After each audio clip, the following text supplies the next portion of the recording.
شروع اللہ کے نام سے جو بڑا مہربان نہایت رحم والا ہے۔ بے شک انسان پر زمانے میں ایک ایسا وقت بھی آ چکا ہے کہ وہ کوئی چیز قابل ذکر نہ تھا۔ ہم نے انسان کو نطفہ مخلوق سے پیدا کیا تاکہ اسے آزمائیں، تو ہم نے اس کو سنتا دیکھتا بنایا اور اسے رستہ بھی دکھا دیا۔ اب وہ خواہ شکر گزار ہو خواہ ناشکرا۔ ہم نے کافروں کے لیے زنجیریں اور توق اور دہکتی آگ تیار کر رکھی ہے۔ جو نیکوکار ہیں وہ ایسی شراب نوش جان کریں گے جس میں کافور کی آمیزش ہوگی۔ یہ ایک چشمہ ہے جس میں سے اللہ کے بندے پیئیں گے اور اس میں سے چھوٹی چھوٹی نہریں نکال لیں گے۔ یہ لوگ نظریں پوری کرتے ہیں اور اس دن سے جس کی سختی پھیل رہی ہوگی خوف رکھتے ہیں، اور باوجود کہ ان کو خود طعام کی خواہش اور حاجت ہے، فقیروں اور یتیموں اور قیدیوں کو کھلاتے ہیں اور کہتے ہیں کہ ہم تو خالص اللہ کے لیے کھلاتے ہیں، نہ تم سے عوض کے خواستگار ہیں نہ شکر گزاری کے طلبگار۔ ہم کو اپنے پروردگار سے اس دن کا ڈر لگتا ہے جو چہروں کو کری المنظر اور دلوں کو سخت مستر کر دینے والا ہے۔ تو اللہ ان کو اس دن کی سختی سے بچا لے گا اور تازگی اور خوش دلی عنایت فرمائے گا، اور ان کے صبر کے بدلے ان کو بہشت کے باغات اور ریشم کے ملبوسات عطا کرے گا۔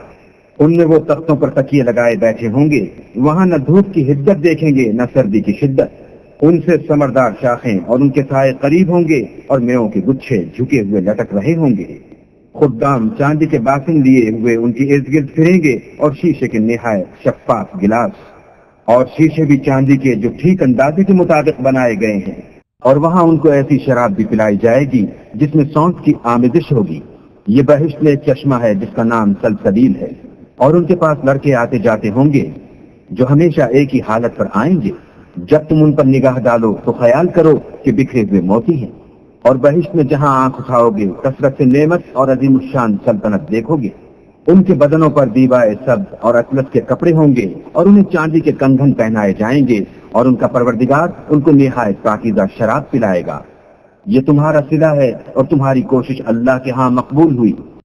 اے محمد صلی اللہ علیہ وآلہ وسلم، ہم نے تم پر قرآن آہستہ آہستہ نازل کیا ہے، تو اپنے پروردگار کے حکم کے مطابق صبر کیے رہو، اور ان لوگوں میں سے کسی بد عمل اور ناشکرے کا کہا نہ مانو، اور صبح و شام اپنے پروردگار کا نام لیتے رہو، اور رات کو بڑی رات تک اس کے آگے سجدے کرو اور اس کی پاکی بیان کرتے رہو۔ یہ لوگ دنیا کو دوست رکھتے ہیں اور قیامت کے بھاری دن کو پس پشت چھوڑے دیتے ہیں۔ ہم نے ان کو پیدا کیا اور ان کے مفاصل کو مضبوط بنایا، اور اگر ہم چاہیں تو ان کے بدلے انہی کی طرح اور لوگ لے آئیں۔ یہ تو نصیحت ہے، جو چاہے اپنے پروردگار کی طرف پہنچنے کا رستہ اختیار کرے، اور تم کچھ بھی نہیں چاہ سکتے مگر جو اللہ کو منظور ہو۔ بے شک اللہ جاننے والا حکمت والا ہے۔ جس کو چاہتا ہے اپنی رحمت میں داخل کر لیتا ہے، اور ظالموں کے لیے اس نے دکھ دینے والا عذاب تیار کر رکھا ہے۔